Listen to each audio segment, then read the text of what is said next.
What's up, gang? Today we're going to be talking about the global opioid crisis. To give you some background, the opioid crisis has become increasingly widespread due to greater accessibility of both prescription and illicit opioids. So around 30 years ago, pharmaceutical companies pushed the widespread opioid prescription, leading to addiction and overdoses. Because initially, doctors were like, hey, this opioid thing is not addictive, and so we can give it to people to reduce stress, mentally, physical pain, and help patients in the hospital. And it is not addictive, so we can keep giving it to them. But they were wrong, and that is why everyone is dying. So, addiction and overdose. Governments then reduced opioid prescriptions, causing already addicted individuals to seek out more potent and illegal illicit substances like heroin and fentanyl. And the consequences have been very high on a global scale. The rate of addiction and overdoses has skyrocketed, and economic cost, straining healthcare systems and disrupting labor forces. Estimates indicate the crisis costs around $1 trillion per year globally, and we cannot be having that if we want a sustainable future and the best for our global community. And so I have included a really cool black and white picture of a man who is addicted to opioid, or he might just be homeless, but it's for aesthetic. And here is a picture of opioids. And so, moving on, we can tackle the international approaches towards solving this issue. So at the international level, efforts have been made to strengthen global frameworks and mechanisms by international organizations such as UNODC and WHO or WHO or World Health Organization to develop action plans, enhancing information sharing and promote evidence-based policies that will help alleviate the disruption.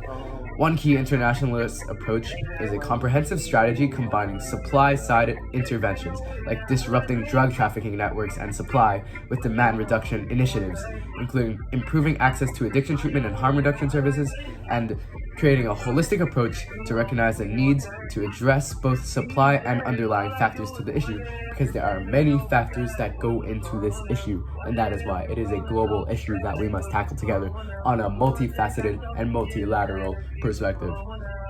International strategies also emphasize international development and capacity building initiatives to support effective countries and communities, particularly where the crisis is linked to broader socio-economic challenges. Regional and cross-border collaboration such as joint law enforcement and policy harmonization is also recognized as crucial, which is a really complicated way to say we have to work together.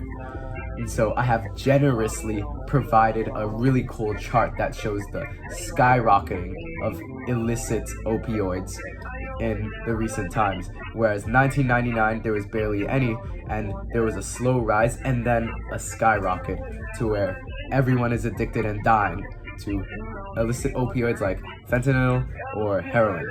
And so we can move on now to the nationalist approach.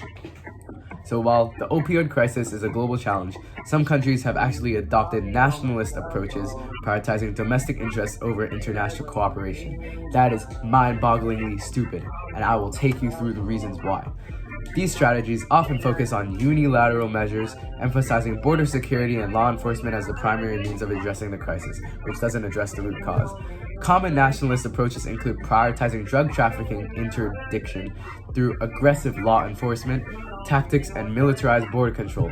However, this supply-side emphasis may neglect comprehensive evidence-based solutions like addressing the root cause of opioid misuse, such as inadequate access to addiction treatment and harm reduction programs, or literally just giving patients, like, not getting them addicted in the first place, maybe. I don't know, maybe that's a good idea. So ultimately, nationalist approaches have been criticized for their limited effectiveness and potential to exacerbate iniquities and human rights concerns.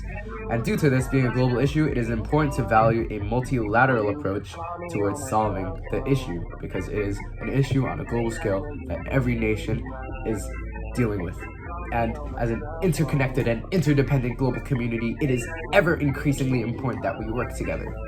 And so what can we do? Addressing the global opioid crisis requires a multifaceted approach, once again, because of many factors.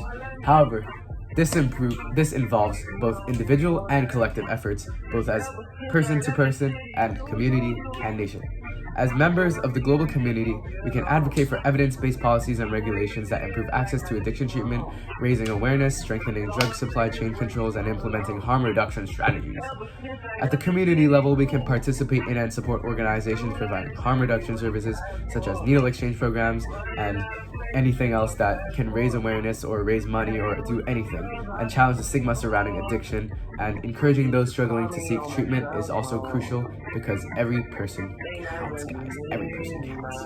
And furthermore, we can engage with and support global health and development initiatives addressing the opioid crisis from a public health and socioeconomic perspective. Educating ourselves and others about the latest development and best practices is another important step. And by taking collective action as a global community, we can contribute to the global effort to mitigate the devastating impacts of the opioid crisis and work toward a more equitable and compassionate response. Here's some more pictures of opioids. Here are my sources. And this is my project.